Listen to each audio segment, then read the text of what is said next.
Sean Combs is back in jail after his acquittal of sex trafficking. Here's why. Immediately after Sean Combs was acquitted of counts of sex trafficking and racketeering conspiracy, his team filed a letter to have him released. They argued with Combs' family by his side he was not a flight risk, and they put up $1 million bond. Everything is coming to a head in one of the most talked about trials in recent celebrity memory. Yes, we're talking about the Diddy case.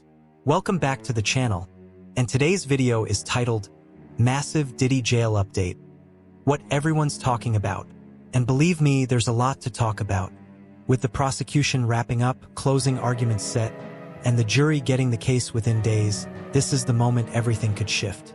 If you've been following this story, now is not the time to blink. And if you haven't, don't worry. We've got you covered with all the latest courtroom twists and what they mean. The prosecution has now essentially finished laying out its case.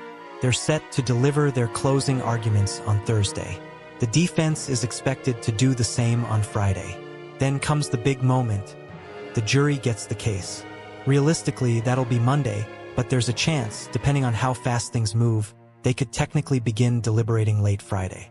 Still, all signs point to Monday being the day they actually sit down to start working through the evidence in earnest. DMZ Live, Harvey Levin here. Charles here. So the prosecution in the Diddy case, they are winding up now, closing arguments tomorrow and Friday. The jury gets the case probably Monday. So the prosecution just filed paperwork today, actually in the form of a letter to the judge. But here's where things get really interesting. Today, the prosecution filed a letter with the judge, essentially a formal request, to simplify the jury instructions. This may sound like legal housekeeping, but it's a big deal. What they're doing is removing unnecessary clutter from the instructions so that the jury can focus on the charges that actually matter. For example, in the Kid Cudi-related charges, they've decided to drop the attempted language when it comes to kidnapping and arson. They're telling the judge, don't confuse the jury with attempts, because we're alleging that the crimes actually happened. Because Friday's July 4th, Thursday's July 3rd. Do they want to come in on Thursday? Well, Thursday and 4th. That is Thursday and Friday. So what's the best way to get to consensus on Wednesday? The looming idea that you will be dragged into court through a skeletal staff that Judge Subramanian can say, not attempted kidnapping, just kidnapping. Not attempted arson, just straight up arson. It's a strategic move. The prosecution is facing a complicated case. For main counts, one of which is RICO, which includes a whole list of alleged crimes underneath it. The fear is that if the jury gets overwhelmed with too many instructions, they'll start losing track of the core allegations. So the goal here is to make it crystal clear. Focus on what did happen, not what might have been attempted. It's cleaner, and cleaner makes it easier for a jury to stay on track. But here's the reality. This is not going to be simple for the jury, no matter how you slice it. They've heard 28 days worth of testimony. That's over a month of intense evidence. They said, when it became apparent to counsel that Mr. Combs would be formally charged, he did something extraordinary. He left his home in Miami and traveled to New York, the very location of the prosecutors and agents investigating him. They noted that he paid off the mortgage on his house, that he had given up his passport, and had his family standing by his side. As terms of his release, they said Combs would submit to drug testing. Prosecutors argued strongly against Combs' release. Dozens of witnesses and deeply sensitive allegations. Even with simplified instructions, they've got a lot to weigh. Some people already have strong opinions. He's guilty on everything, he's guilty on nothing, maybe just on some counts. But that's the public. Inside the jury room, it's not going to be that straightforward. Juries almost never agree immediately, especially on complex cases like this. Expect real debate, deep dives into testimony, and a fair amount of back and forth. And while everyone wants a clear-cut answer, that's rarely what happens at the start. Even experts aren't trying to predict exactly what this jury will decide. But here's what they do know. There will be disagreements, and it's going to take time to work through them. Now here's another twist: timing. The calendar is about to play a surprising role. Friday is July 4th weekend. In fact, Thursday and Friday, July 3rd and 4th, are court holidays. That means if the jury doesn't reach a verdict by Wednesday, let's put this in perspective now that we know where Sean Combs has been found guilty and non-guilty. Let's put into perspective, Brian, on time he will serve. they'll be forced to come back after the break. And that puts pressure on everyone in that room. Jurors are human. They have families.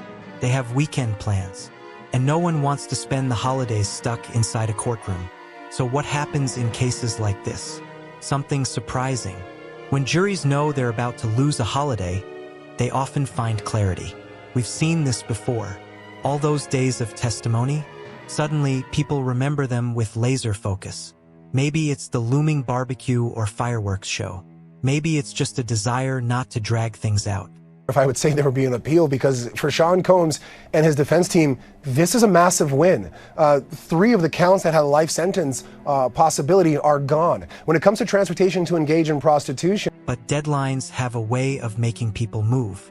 Even in big cases like the O.J. Simpson trial, which lasted 9 months, the jury took only a couple of hours to come back with a verdict. Of course, that's rare. But still, this upcoming holiday could act as a catalyst. If deliberations begin Monday and they stretch into Tuesday, then Wednesday becomes the unofficial deadline. No one wants to be the person holding things up and dragging everyone back after the break. And let's be honest, some jurors may be the holdouts. Maybe 10 of them agree, maybe 11. That last 1 or 2, they're going to feel pressure. Not just from the weight of the case, but from the subtle push of 4th of July plans waiting on the outside. That may sound trivial, but in a jury room, it matters. These aren't robots. They're people who've already sat through weeks of testimony, walked into court during a heat wave, and missed out on summer with their families. And don't forget, Judge Subramanian isn't going to let them off the hook easily. If they say on Wednesday, "Hey, we're stuck," the judge isn't going to accept that. A mistrial after just 3 days of deliberation? Thank you all for being patient. Am I speaking loud enough? You all can hear me okay? All right. Today's a great victory. It's a great victory for Sean Combs. It's a great victory for the jury system. Not going to happen. The judge will likely say, "You're not hopelessly deadlocked. You're going to keep going." Maybe she brings them back on Monday. Maybe she threatens to bring them in on the 4th of July weekend itself, even if it's just with a skeletal court staff. That idea alone could push people to reach consensus faster. And if you're thinking, wait, would a judge really make them come in on a holiday? Yes, judges have done it before. Even if it's just to use the jury room with minimal staff, the message is clear. Don't take this lightly. Get to work. And that looming possibility is going to sit heavy in that jury room. "Let's just get it done now," someone will say. "I've got fireworks to watch." Pressure builds. Verdicts happen. At the same time, we should give the jury credit. These are serious allegations: kidnapping, arson, sex trafficking, RICO. Nobody should be rushing through that. And it's likely that at least some of the jurors will remind the others that they have a duty to get it right, no matter how long it takes. But again, humans are humans. And when you've already sacrificed most of your summer, there's only so much more you're willing to give. One more thing to keep in mind: once deliberations begin, anything can happen. Sometimes juries come back quickly because they're in agreement. Sometimes they get stuck on one count and can't move past it. And in a case like this, where one of the charges is RICO, that complicates everything. The kidnapping, he was innocent of that. The arson, he was innocent of that. The obstructing justice, he was innocent of that. And that is no longer just me saying that. That is the verdict of our jury. So today is a great day. Today is a win. Today is a victory of all victories for Sean Combs. RICO isn't just one charge. It's a network of smaller charges. The jury has to agree on which crimes were committed as part of that conspiracy. That alone could take days. Still, the mood around the courtroom says one thing: everyone's tired. The jurors look it. The lawyers definitely feel it. The judge is doing her best to keep things moving without pushing too hard. And at the end of the day, everyone just wants resolution. The defense wants their client to walk. The prosecution wants to close the book on what they say is a long list of crimes. And the public? They want to know what's really going to happen to Diddy. So now we wait. Thursday, we get the prosecution's final words. Friday, the defense gets their turn. Then jury instructions. And unless something unexpected happens, deliberations will begin Monday. From there, it's anyone's guess how long it takes. Maybe we get a verdict before the fireworks. Maybe not.